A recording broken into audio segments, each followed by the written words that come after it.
evening, everyone. Welcome to Pyware Night School.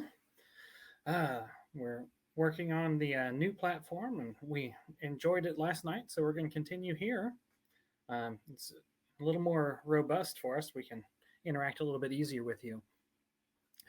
Um, Tonight, we're going to go over basically a full tutorial of the basics of the software. I'm going to do a full overview of everything that's on the screen to let you get acquainted with it. For newbies for the software, this will be great for you. For some veterans, you might learn something that you never knew existed. So it should cover everybody. If you do have any questions, please do type them out. I will voice them over, so it'll be in the recording. The recording will not have the chat in there, so I'll be sure to cover those in the recording so you can see it afterwards as well. All right. Well, let's give it another moment. Just get a couple more people in here. Hope everyone's doing well. A more full screen view here. Okay. So by default, when you open the program, it's going to have a blank drill pulled up. It will have 300 counts, as you see here, count 0 to 299. You can start by just writing on this particular file, or if you need to have something more custom, you can create a new file with the amount of counts that you want. So let's say I know that I need 450 counts, so I'm going to go to the File menu, choose New Drill. I want to say 450 counts, and I'm going to do Night School Opener. Let's just say Night School Tutorial, for example. Okay, so now when I say OK, it'll create my new file, and I will then have 450 counts in it, 0 to 499 or 449. All right. Okay, just to go over what we have here on the screen, we have the real view. If you have the capability to have the real view enabled, you'll see SkyCam. If you have the classic perspective, you'll see Pyware 3D Classic view here, and you'll see that it is triangles. Let's see if I can't get that launched over here just so you can see it. Display, show classic perspective. There we go. This is the classic view. It's prior to version 7. This is the perspective view that you had. So if your computer does not meet the minimum requirements for graphics, you'll see the classic perspective. Let's change our not document options. Let's change it back to the real view.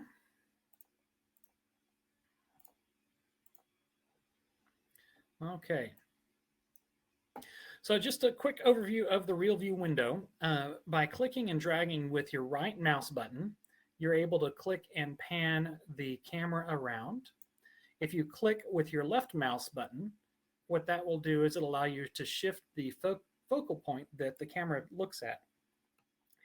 If I zoom all the way in here, you're able to see where this is my focal point. So if I look around, this is where my camera location is.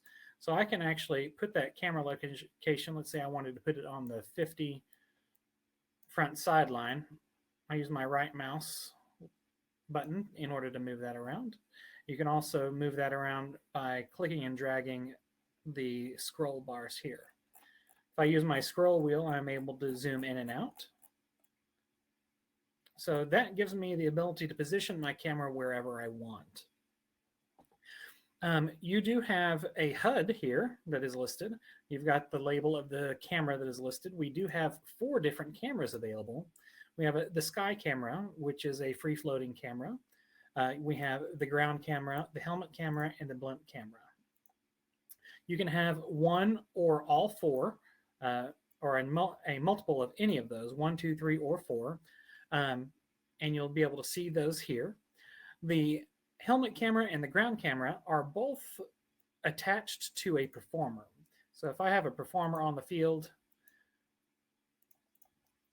I am able to select my spotlight, and that is going to attach those cameras to my performer. So my ground camera is basically a third-person camera that spins around here. You can put it where you want it, and then you've got your helmet camera here. This is going to actually show what the performer sees, and then you've got your blimp camera, which is going to be over your performer. And all three of these will follow your performer. Your sky camera is a static camera location in reference to a performer. Now you're able to actually input camera movements as well. So you're able to create an animation of camera location by selecting this option and giving a camera pan speed and counts. So if you wanted to move from point A to point B, you're able to do that. Let's just turn our sky camera back on. Or let's just put two cameras out there so you can kind of see how it looks. First, you can toggle the camera's location using your flip button down here. And if I have three cameras, just for an example, it's going to give you two up top and the primary, and you can rotate those around. Okay.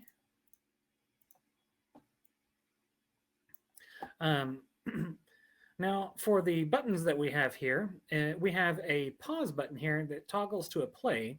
What this is, this was added new in version 10. It will actually pause the real view rendering.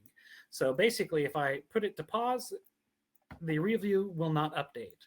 What this does is it removes the overhead for the graphics card. So let's say you're running on a laptop on battery.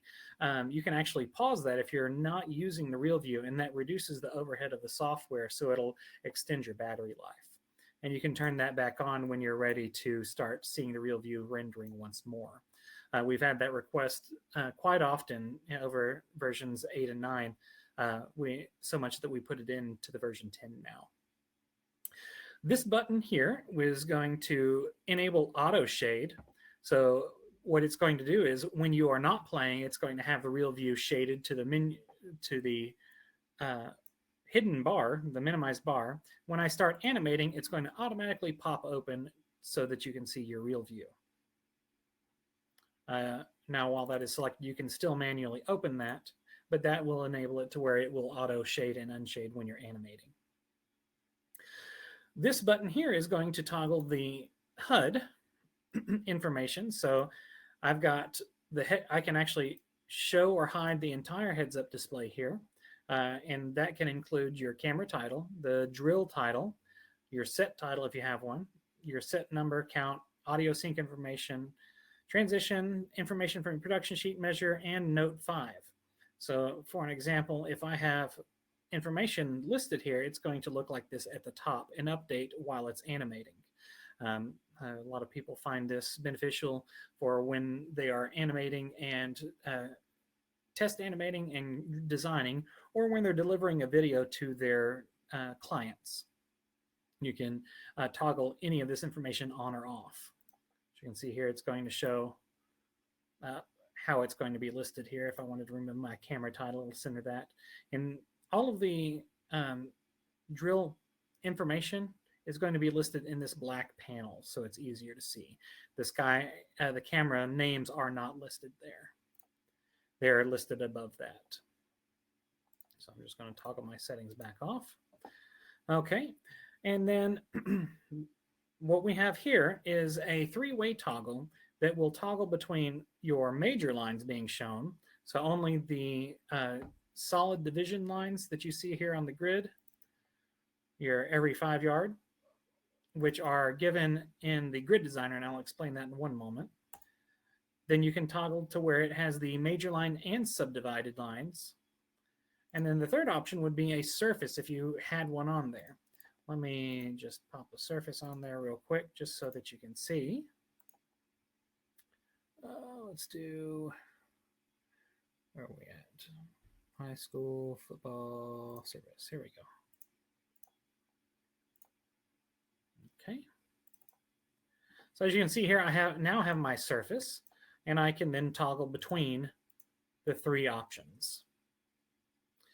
The button just below that is going to be to show and hide your venue. So if that is getting in your way, if you're trying to get down on your front sideline and I can't see anything that I need, I can actually toggle that off easily without removing it from your drill. And then you also have, let's give one example here. The button just below that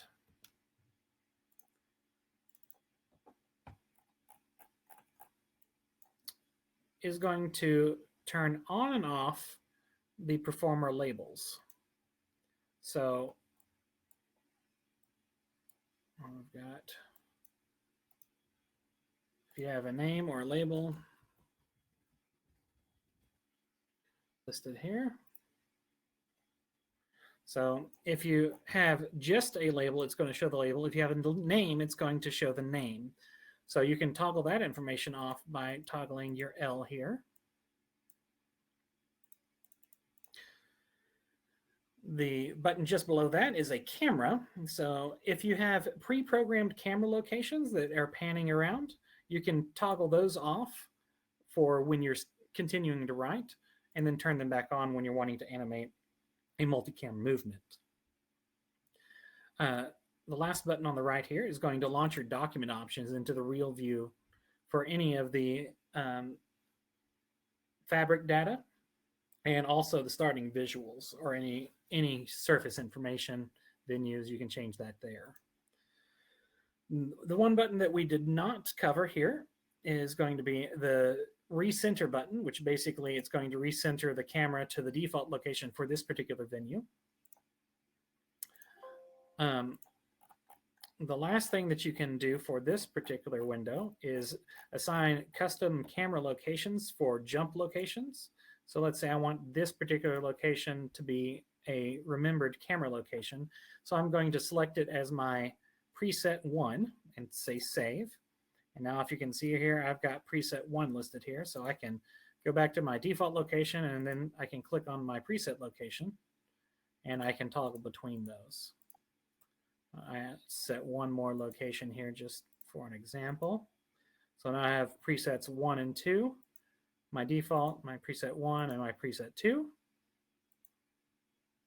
So you can easily jump back and forth.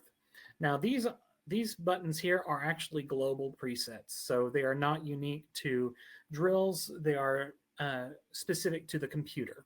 So if you're opening multiple different drills, you're going to have the same locations on every drill you open. Okay, that's a brief overview of the real view and the functions in there. Go ahead and minimize that, and we'll go over the design area. Let's shrink this down a little bit for us. Okay, so we have our toolbar here, our tool palette.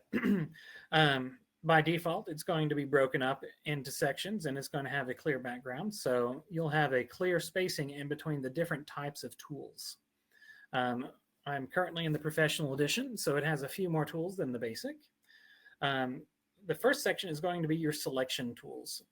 You have your pointer tool, which will, let's put a couple of groups out here just to give an example on how it functions. Okay, so the pointer tool will select the entire group of anybody that you select. So if I click on one performer, it's going to select that entire group that it's part of. It also gives you the ability to click and drag a box. So if I click and drag over these two sections of the both shapes, it's actually going to include all performers of both shapes. So once I release that, it selects both full forms. So you can use it by clicking on a form. And if I wanted to single click on another form, I can hold my shift key to add that to the selection. And that gives me the ability to select multiple forms by clicking on it as well. The second selection tool is the box selection tool. It functions similarly to the pointer tool, with one difference is only the performers that are within the selection box will be selected. So if I drag a box over those performers, only those performers will be selected. Now, similar to the pointer tool, if I hold my shift key down, I can add to that selection by holding the shift key and clicking and dragging a box over the performers, and that will add those performers to that group. The third selection tool is the Lasso Tool. It will allow you to draw a freeform selection window that will only select the performers that are inside of that selection. So I can hold my shift key as well to add to the selection, and also hold my shift key to remove from the selection. And those are the three primary selections tools that you're going to be using when you're modifying performers on the drill. The last selection function would be the spotlight tool that we used to highlight performers. This will put a spotlight on the performer in the design view and in the real view, as we saw. And it also gives the ability, as we discussed, to attach cameras to it. So let me do a slight movement for this performer real quick. And part of the spotlight tool is it will show the pathway of the performer over the range that you have selected. So each of these dots indicates a step for that performer. So if you're using this as a tool to show a performer where they're marching, it gives you the ability to see each individual step. Okay, let me clear that out. All right. So far, do we have any questions over the sections that we've gone over? If not, I'm going to continue on.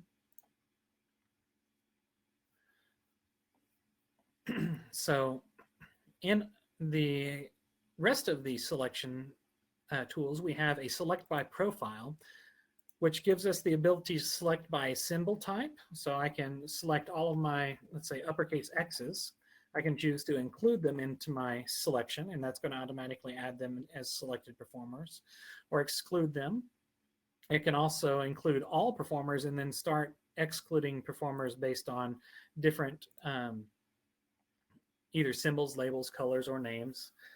For example, if I have several performer props in there that I want to make sure I don't select, then I can actually label those or name those as props in my labeling tool. Let's see here. So I just wanted to identify these performers as props. I'm going to repeat those names. So each of those will be a prop. So now I can open my selection tool. I'm going to select all, and then I'm going to search for prop in name. I'm going to choose to, it's going to show me the red squares of those that match, and I'm going to choose to exclude. And that will now allow me to have a selection here. This is very beneficial if you have a scatter drill happening and you want to select only specific performers. The last selection tool in the selection category would be the selection history tool. And what this does is it keeps a running tally of anything that you've accessed on the counts that you've accessed it on. So for an example, on count 0, I entered performers, and it's going to show you what tool I entered those with. I'm able to click on those to select those performers.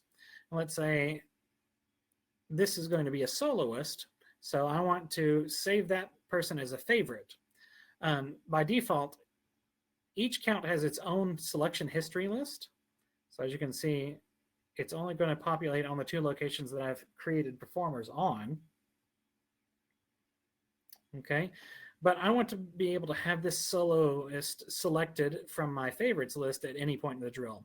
So I can click on my heart tool here, and it's going to pop that up there in my favorite section.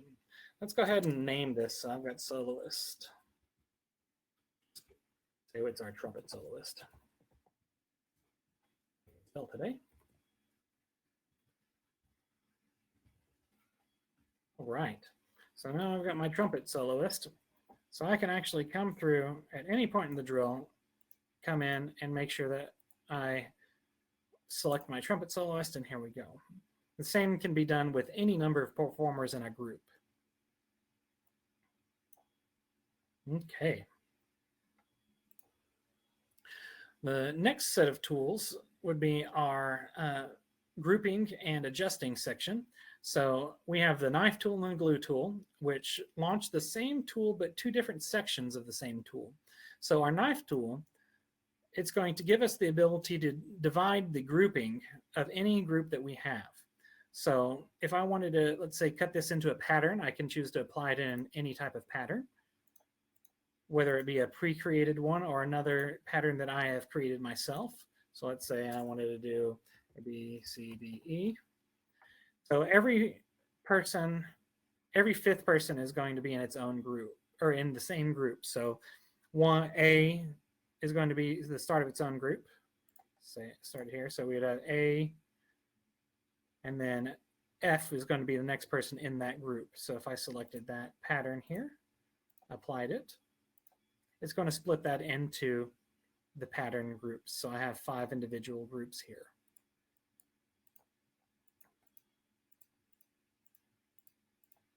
Okay. Let's say I didn't want that anymore. I wanted to regroup it back to the original arc. So I'm going to choose Regroup All, which clears the entire matching line. And then I can actually click the order that I want the performers to be matched in. And as you can see, as I'm doing this, it's changing the color of the actual performers. Light green or green is going to be the head of the form, and red is going to be the tail of the form. So that will give you a visual representation on how that group is ordered. And this is important for tools such as the follow the leader tool, as well as in matching when you're creating a transition. It will make matching much easier. So in addition to the patterns, we have the ability to divide into, whether it be groups of 3, groups of 4, any group type that we have here. This is beneficial for groups of 4 if you're working with squads. Then we have a group like secondary count, which is basically going to allow you to group. Let's say I have a transition that's on count 24 and I want it to be grouped exactly like on 0. So now what I do is I've got my grouping here that has transferred forward. I wanted it to be grouped exactly like it was on count 0, which is in one arc. Well, did I not accept those changes? No, I did not. Let me regroup these. I'm going to choose to group to the end. So I've selected 2 performers to show a direction. If I do group to the end, it's going to finish out that grouping for me. So I've accepted that. So I come back to count 24. I wanted to apply my grouping from my secondary handle, my secondary count. So if I select group like secondary count, it's going to regroup just like we had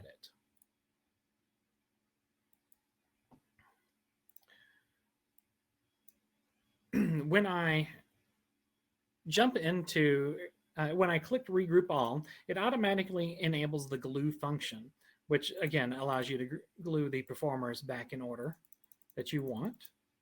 So this is the other half of the knife glue functionality.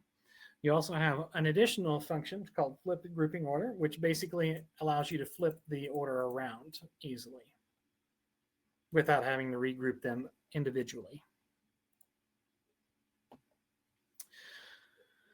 The third tool here is the adjuster tool, which basically once you've opened it, it gives you the ability to click and drag any performer and edit them. Let's come back to count 0 here. So I can open my adjuster tool and I can click on any performer and drag it to a new location.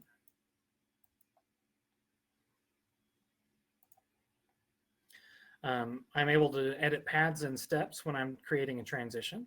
I'm going to cancel that and let's look here.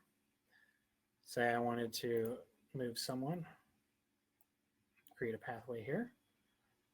And that actually creates a transition by simply clicking and dragging the performers.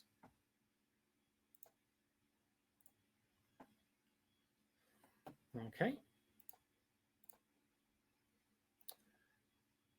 After I've selected that, I can choose to edit path. I can choose fewer handles. And each of these red squares is going to be a point that I can click and drag on. Each one of those red dots is going to be a step that the performer is taking. So I have a straight line path, or I can turn it into a curved line path. I can hold my shift key to remove handles as well.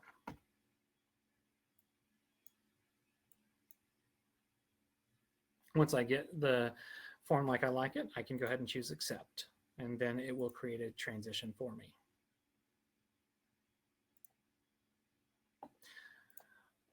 The next function here is going to be the set reference tool. This is used to identify, I'm trying to think of the name. Basically, performers, reference performers or key performers in the form. So let's say I wanted to make sure that each of these performers need to be in their location so the rest of the form can be cleaned to them. I can identify those performers here, and then it's going to be printed out on their coordinate charts and also identified on the actual printed chart.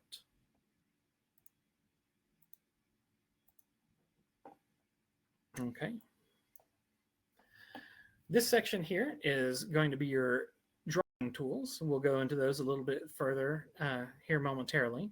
You've got your point tool, which allows you to put individual performers down. Your line tool, it's going to create a line between 2 points. A curve tool, which is much like a connect the dots type form. You have your arc tool, which will create an arc through 3 points. Your Bezier curve tool, which is similar to the curve drawing tool. However, it gives you a little more flexibility for creating asymmetric curves. Your circle tool, your block drawing tool, which allows you to create filled blocks, and your filled shape tool, which allows you to create multiple different types of filled forms. Your free form or pencil tool, which is essentially a pencil that will draw forms for you and fill it in with performers. You have your polygon tool, which allows you to draw an outlined polygon of any size. This particular tool is available as a plugin or included in the professional. It's the spiral drawing tool. This section is going to be your editing tools, your moving and repositioning tools. You have your push editing tool, which allows you to shift performers around the field. You have your rotation tool, which allows you to rotate any form. We have your morph editing tool, which allows you to edit any form using handles across the form. It's very similar to the pathway editing that we just went through. You have your follow the leader tool, to create follow the leaders. You have your resizing tool, which has different functionality to stretch, slant, distort, or resize forms. You have your track editing tool, which is going to give you the ability to track forms around, similar to a follow the leader. However, it maintains the integrity of the form. You have your fixed interval float tool, which allows you to create curved pathways and maintain the interval during the transition. And then you have your stagger tool, which allows you to stagger any transition that you've created over multiple counts. The next section here is your traditional tools, which is an additional plugin or included with a professional. You have your sequential push tool, which allows you to do step offs and drop offs. Your counter march tool, which allows you to do fluid counter marches. Your parade gate tool, which allows you to do wide sweeping gates for if you're marching down a street and turning corners. And then you have the traditional tool itself, which allows you to create custom maneuvers using commands such as step off, drop off, right flank, left flank, mark time to the rear to create custom military or traditional style maneuvers. Next section here was added in version 10. You have your sketch tool, which will allow you to apply performers to a sketch. And then you have your sketch library, which allows you to select a library to pull sketches from or to save sketches to. Next section is going to be for our labeling and annotations. You have your performer labeling tool, which gives you the ability to label name, adjust label position, and adjust the performer symbol information. You have your text tool, which allows you to create text boxes on the field. You have your arrow tool or annotation tool, which allows you to create arrows on the field to show direction of movement. You have your standard prop tool, which allows you to insert props on the field to give an example of if you have any props there. This is the way we primarily did it in version 8 and prior. This is still good to use if you're working with stationary props. If you're going to be doing with props with a lot of movement, or if you're needing a custom prop created, that's going to be done as a performer prop in the visuals editor.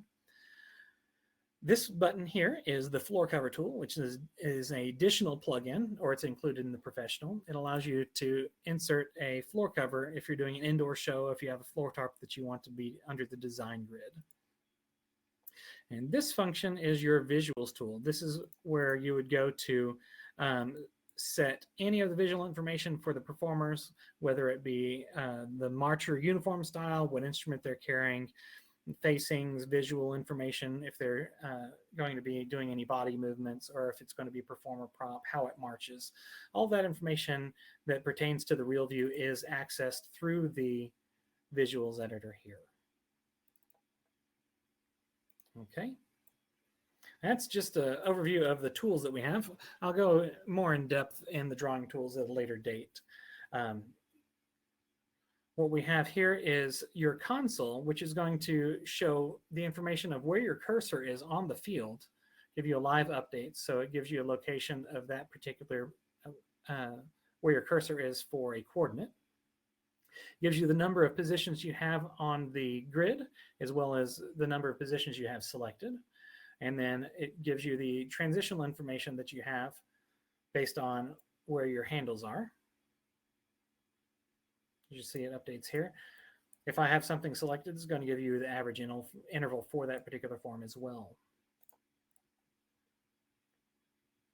The buttons up here will edit how the handles for all of the individual tools snap to. So the light blue grid here is a one-step grid.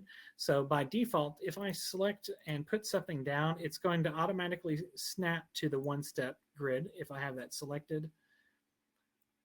So it gives you a nice firm location. If I go down to half, or let's say a quarter step, it's actually going to give me the ability to give a finer location to be off step. So that may be needed for creating specific types of forms, or if you wanted to work with curvilinear forms, that gives you a finer adjustment handle. And that goes all the way down to the 1/16 of a step. The other option in this panel is going to be your label positioning. So this is just a quick access to be able to change the location of the label, extend the distance, or if it's a contour type, I can extend the location of my label or pull it back. Just a quick access to edit the labels for the performers. Okay, in our top right corner, we're going to have an option of changing our drill layouts or our grid. These are going to be available for any grid that you've created in the grid designer or any of the preset grids. You're able to change that on the fly if you'd like. Most of the time you will not be doing that, and unless you need to toggle between two different grids for visibility. This slider here is going to adjust the editing handle size. So as you can see here, when I have my tools open, this will adjust the size of those editing handles to make them larger or smaller. This button here is going to show, this was added in version 10, it's going to show the pathway of the selected performers. So if I have this performer selected, it's going to show the pathway here. This button is going to show or hide standard props. This button will toggle the visibility of your labels. As you can see here, there's a label there. I can turn that on or off here. This will toggle the visibility of your text boxes. This is only for displaying. All of these functions are only editing In the design view, it is not on the printed view. You also have the toggling of the facing. It shows which direction it's facing. This will be printed out if you choose to print facing. This is what you will see on the chart. You have your a measuring tape, so you can actually measure distances. That's going to give you stride size, step size, and yards. And then this is your grid shift and zoom tool. So if I needed to shift my grid around, I can click and drag and do so. Or if I wanted to zoom in on a finer location, let's say I wanted to only march within this area, I can actually zoom that in and start designing there. So I wanted to set that back.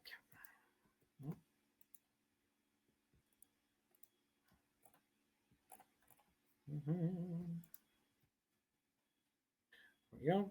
And the last button up here is the sketch mode. This was added in version 10. This turns on and off sketch mode. Sketch mode gives you the ability to draw using sketch points and apply performers at a later time. So if I wanted to set a shape down but not add performers, it gives me the ability to sketch out a form. Okay. Coming down here to the bottom of our window, we have our count track and animation tools. So these are the tools that are going to allow you to play the animation. It gives you the ability to turn on and off your music.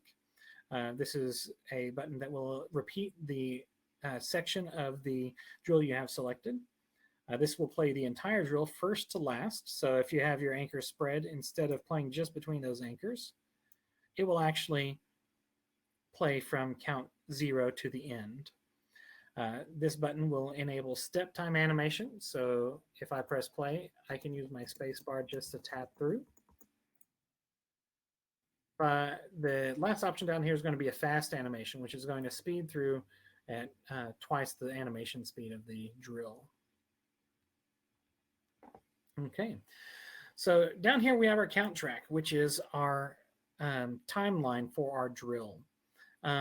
As you can see, I've been moving my editing handles back and forth just to move them up and down the field to give an example of transitions here. What we also want to do is put down some page tabs, because that's what's going to actually be printed. So I'm going to unlock my page tab bin in the lower right hand corner here.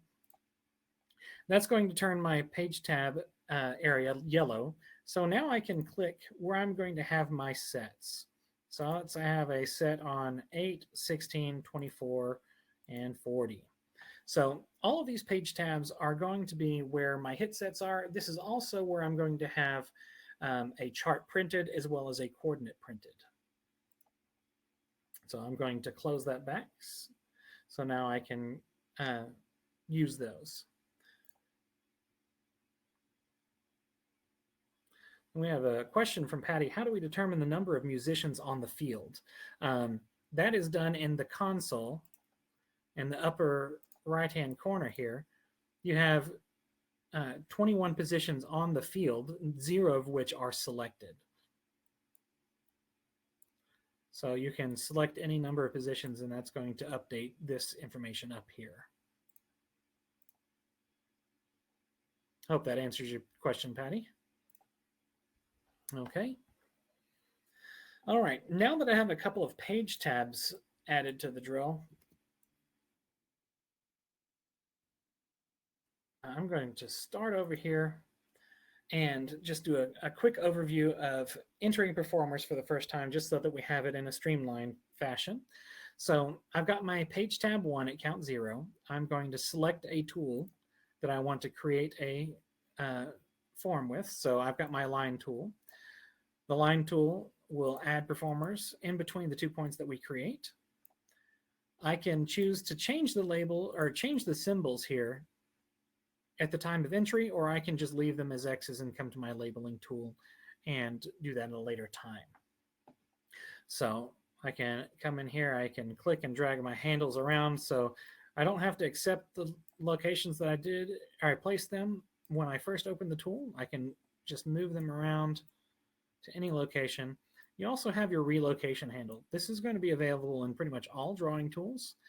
What it gives you the ability to do is if I click on the outside ring, it allows me to relocate this handle.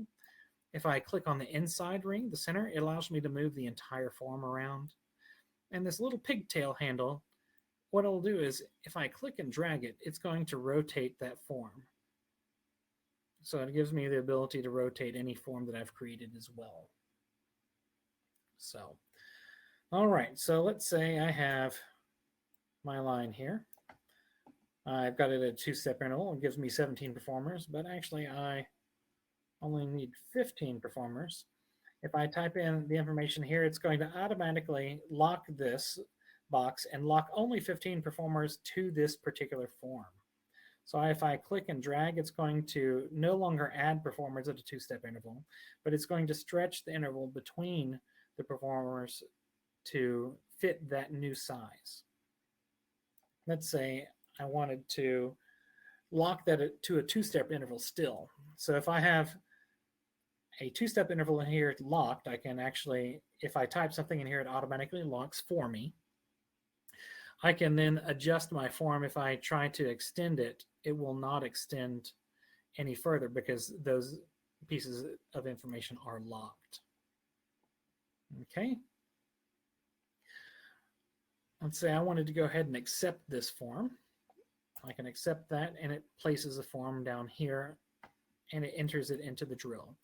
Once it's entered into the drill, it is actually entered to the entire drill all the way to the end. So I have entered the performers the first time, and it appears all the way through the drill. Now what I'm going to be doing is modifying those existing performers into new shapes. So for an example, I'm going to go ahead and label these performers so I can identify them easier. All right, so I've got my starting performer is going to be highlighted here with a red dot. Say I wanted to label that 1, and I wanted to continue that through the end of the form. So I've got the plus button here that's going to automatically continue that labeling to the end of the form. And let's just say I've got a big band, and I'm going to say that these are all trumpets. So what I'm going to do is I'm going to put a capital T here, and I'm going to repeat those symbols. And now I have all of my performers are labeled as trumpets.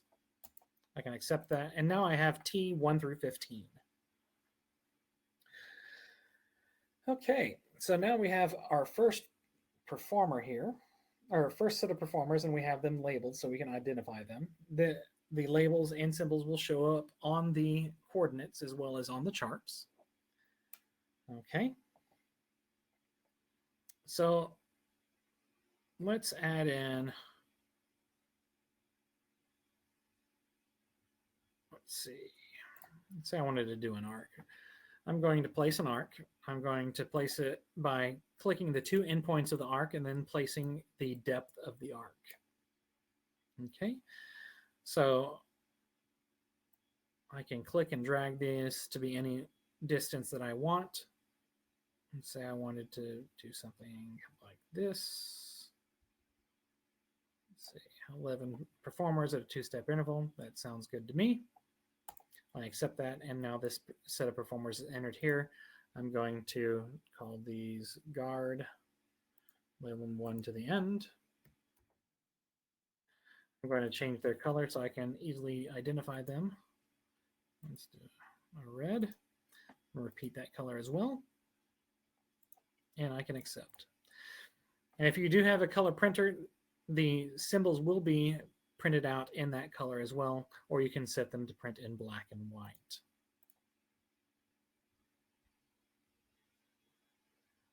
Okay. So now that we have a couple of forms down, let's create a transition. So what I'm going to do is I'm going to click on my first page tab, which is at count 16. And this is going to spread my anchors so that I can actually create a transition. So what the software does is when I select an editing tool on how to create the transition, it's going to create all of the counts in between here automatically for you. So I'm going to use my pointer selection tool to select my line. And let's say I wanted to use my push tool, and I just wanted to shift them upfield some. Okay, so if I shift them forward, I've moved them forward here, I can see that I have an 8 to 5 stride, and it's also going to show my 8 to 5 stride here. You're going to have two red lines showing the largest stride and the smallest stride. This particular example, all the strides are the same. Let's modify that slightly so we can show a difference here. So I've used my rotation handle in order to rotate that form slightly. This performer is going to be taking the largest stride, which is a 6.4 to 5. And this one's going to be taking the shortest stride, which is a 9.6 to 5. Still shows you your average interval. Our push tool maintains the intervals in between the performers. So you're able to keep that the same. Let's say I didn't want that. I wanted to revert this back to original. So this is going to put this back in the original location. So it allows me to shift them down. Again, I have an 8 to 5. Let's say I like where they are. Go ahead and say accept. And now they're here. In my new transition, or my new location, I can animate that transition. Okay, so there's our first transition created. If I decide that I do not like that transition, I can always come back here, select the set of performers, and press my delete button, or go to edit and choose delete.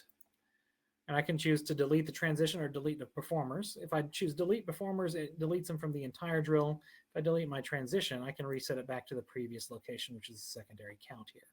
That gives me the ability to go back through and edit those performers to a new location.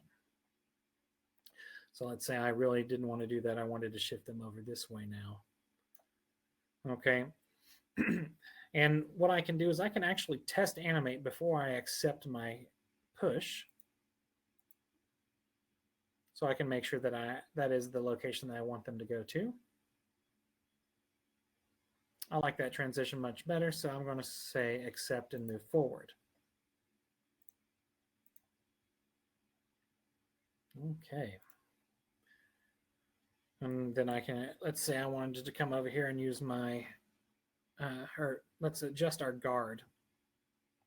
Now, let's say I wanted to make this into a circle. Any of your drawing tools can actually be used as editing tools. So I select the form that I want to modify. I'm going to select my circle tool. I'm going to place the center of my circle, and then I'm going to place the radius of my circle. And this is also going to be the head of the actual form. So it's going to create a matching for me. By default, it looks like it is matching backwards from what I want. So if I chose to animate, it's going to create a transition that I am not looking for, several collisions. So I have a couple of options here. I can choose to flip the matching, which is going to flip it as if I was flipping the matching in the labeling, or I'm sorry, not labeling tool, but the knife glue tool. So as you can see here, it now is flipped to where it is the same order, so it is a much more fluid transition.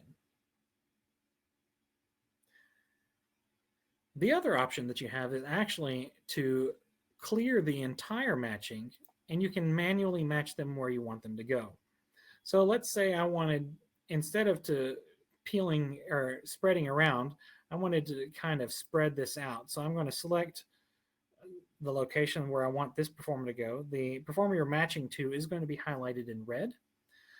So once you select a performer that is going to be marching there, it's going to advance to the next performer. So I'm going to have it start splitting in A-B fashion. So I'm going to have this come down, have this go up, here, here, here. I'm going to match here. I'm going to be skipping, skip. Then I'm going to here and here. So now when I am pulling this arc apart, it expands from the arc to a circle.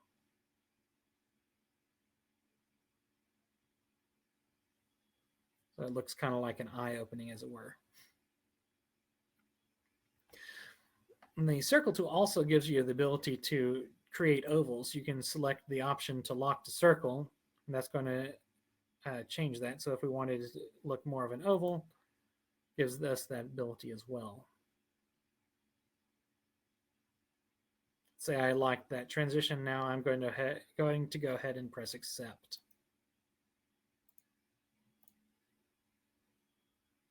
Okay. Any questions so far? We've got how to place performers on the field and how to create a transition. Now let's go ahead and continue on, and let's create a couple more transitions just so that we can see how it prints out.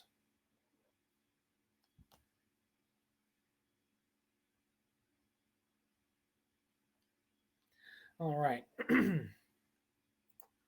So I have my sketch here. I'm going to go ahead and remove that. We're not going to need it for this particular example. Let's say I wanted to do a follow the leader. Actually, let's do a morph. I can select my morph tool. What that's going to do is it's going to place an editing handle on each of the performers. It gives me the ability to click and drag those and create a new form. But I think that's too many handles to work with. Let's go ahead and delete half, remove some. I've removed too many, so I can actually add handles back in using my shift key. If I click and hold my shift,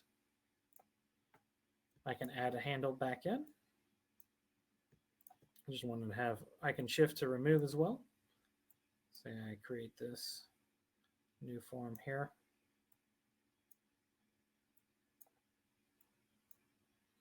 Okay, so I've got my new form created. Test animate, make sure I like what it looks like. I can check my stride sizes here. My largest stride is a 7, 2 to 5. And my smallest stride is taking 3-inch steps. So he's just kind of scooting across the field a little bit. And if I like my transition, I can go ahead and hit accept. Let's do our guard once more. Let's just say I wanted to lock to circle. I'm just going to pull this into a circle now. My matching is still correct. I can test animate that. Go ahead and accept. Move to our next set. We have 16 counts. I can draw a new form, or let's say I wanted to do a short follow leader. And the follow leader is created by clicking points that you want to march to. You can click and drag those handles after you've placed them.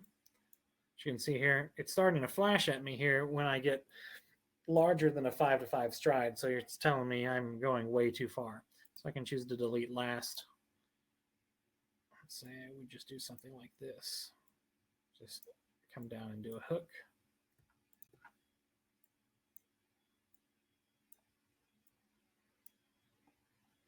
Okay, so I test animate my follow the leader.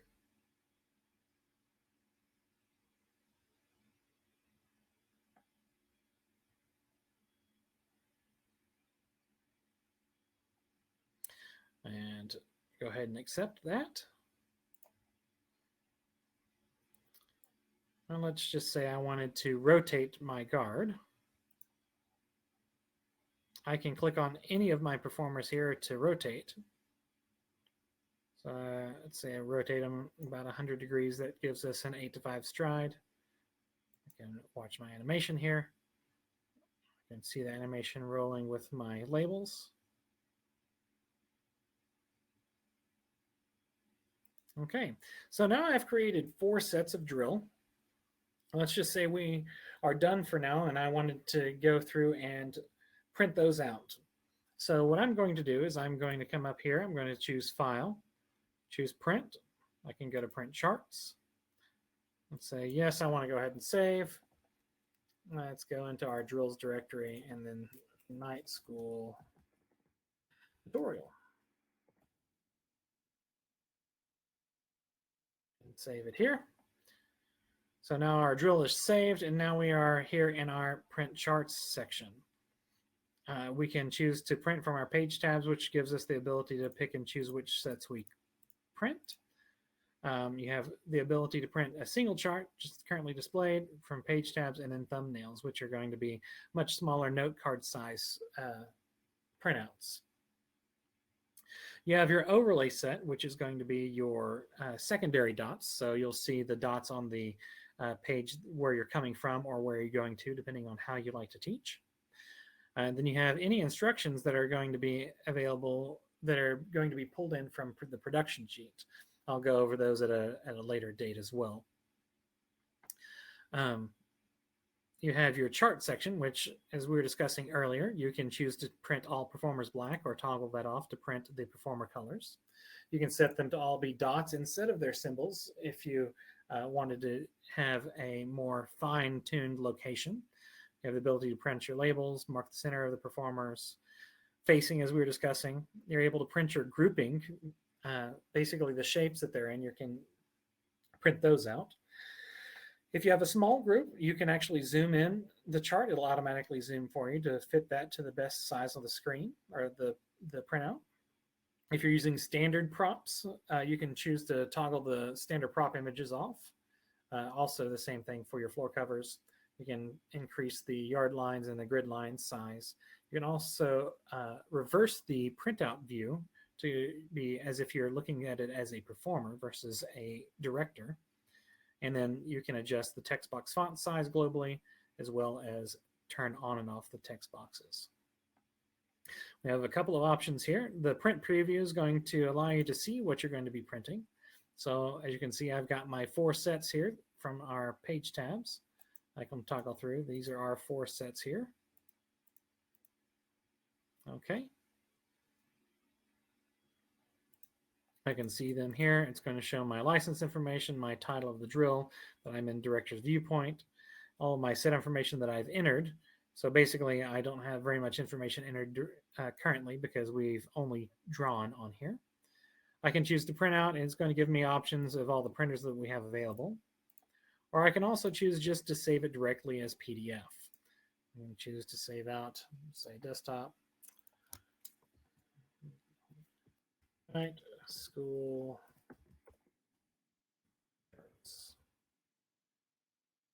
Save those out. I'm spooled.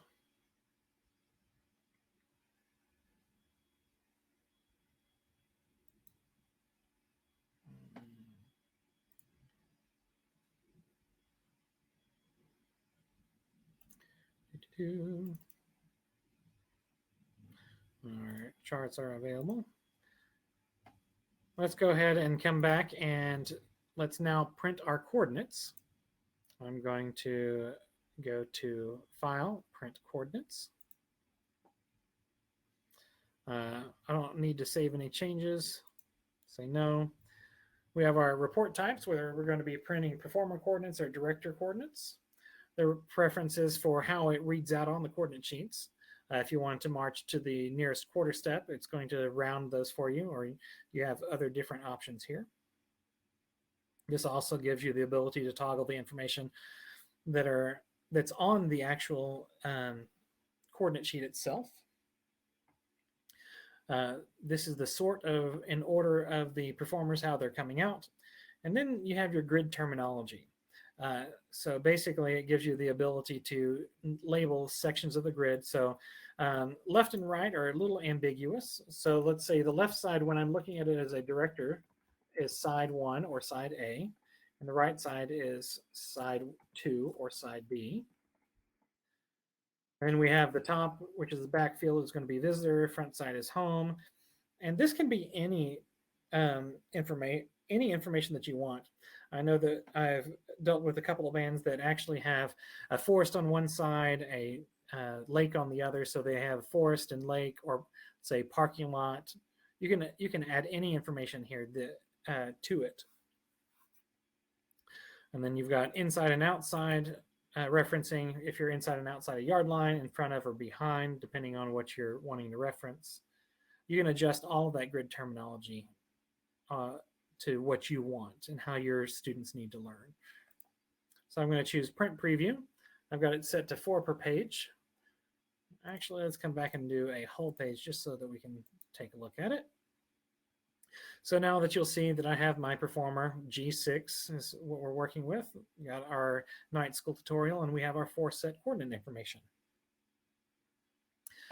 You've got your set, your counts, side 1, side 2. We're on side 2 on our 45-yard line, and our reference from front to back.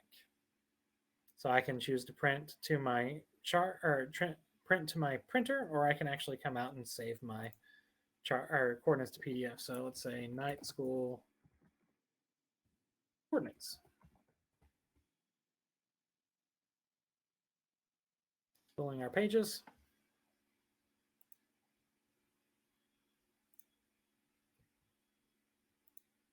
Let's take a look here. Coordinates are done. Ready to go. All right. And now we have our full charts and coordinates printout. All right. I think I'm going to wrap up the session for tonight and showing new things. Let's go to any questions over what we've covered tonight. And next week I can come in and do an expansion of the rest of the drawing tools and how they all function. Is there any questions over what we've seen tonight? How to enter performers for the first time, how to print charts, print coordinates, anything about what you've seen?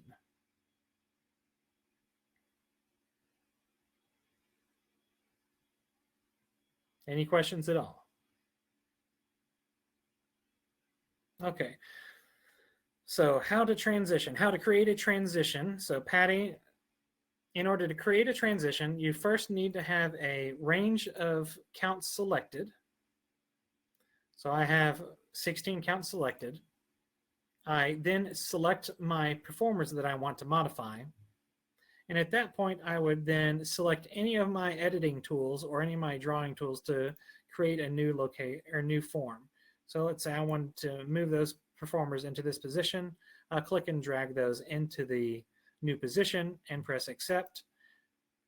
Since I'm editing a transition, it's going to give me my option to bridge these to the next set 3. I'm going to say yes.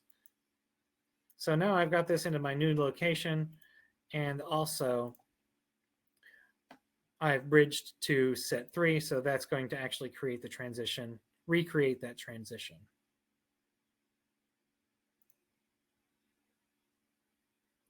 Okay, next, Kyle, how do you modify the symbols? When you say modify the symbols, do you want to just change them to a different symbol, or do you want it to be a different shape or a non-alphanumeric character?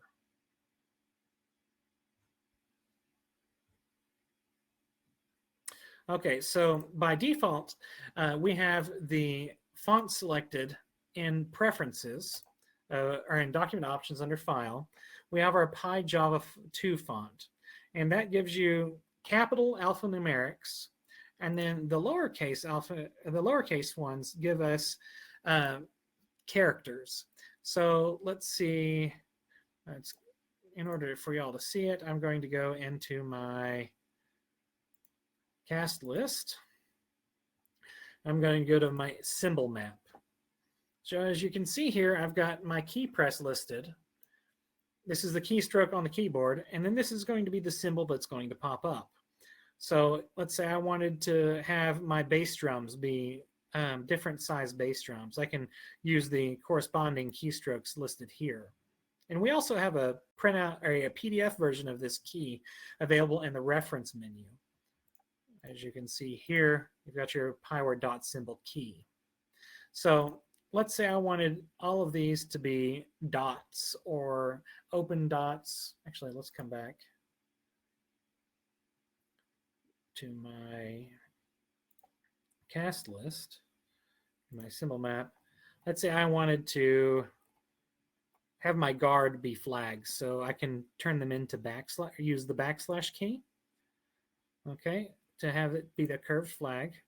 So I'm going to select my guard, go to my label tool, and then where this is going to change is your symbol. So with my backslash, I can choose to repeat symbols, and now I have my performers, my guard performers as flags.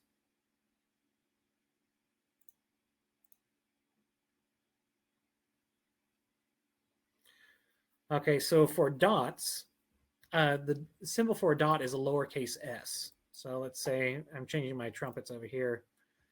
I'm going to do a lowercase s. I'm going to repeat that. So if I want to identify those as trumpets still, I'm going to say T1.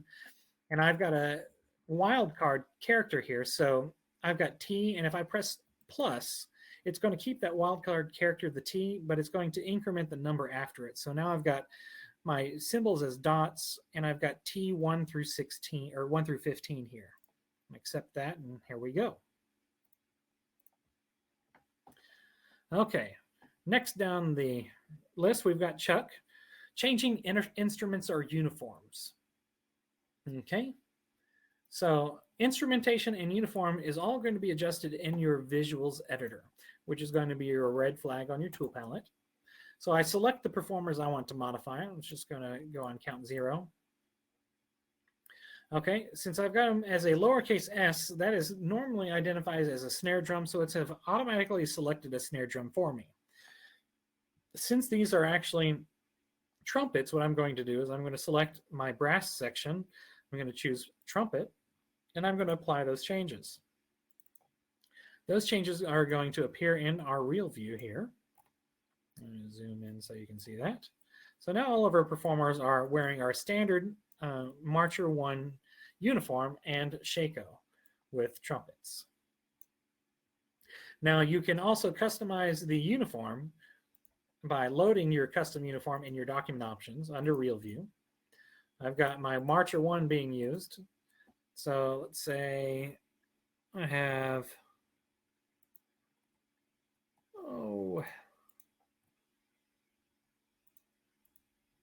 here's my Pyware Night School uniform that we created a couple of weeks ago. I'm going to choose to use that and say OK.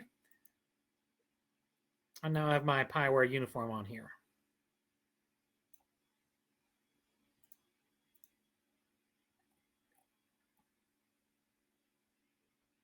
Okay, Chuck, in order to custom design those, you'll have to use our templates.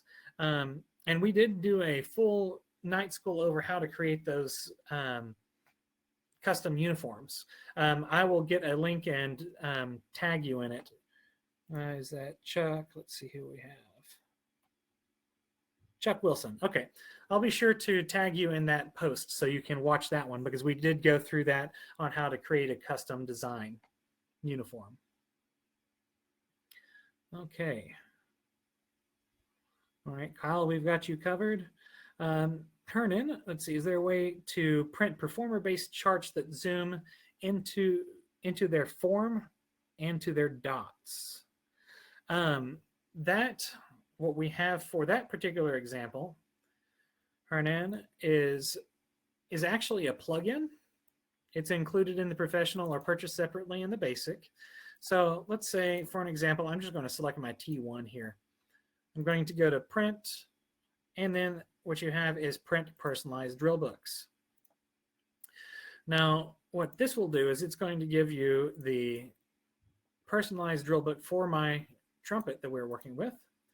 So now what you see here is I've got a chart with in the performer's perspective. So the home side line is on top. I've got my location selected. And then I have another chart here with the performer selected and then the location of the next set that they're going to be going to. So I can see I've got my coordinate for that particular location and then my next location and the pathway to it. Then on my second sheet, I've got two charts here. Okay, so I have set number 2. I'm going to see where I'm at. And then I have the zoomed in section where I'm at, where I'm going, and then where I'm coming from, and then the coordinates for those 3.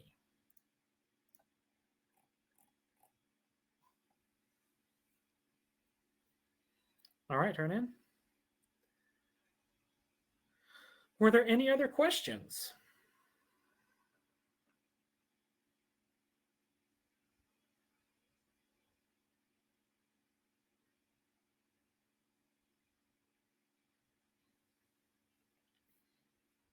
Well, if there's no other questions for tonight, I am going to go ahead and say that we're going to close this one out, file it away. Please let us know if you have any other questions. If you'd like to see anything else, please let us know and we can set that up for the next night school.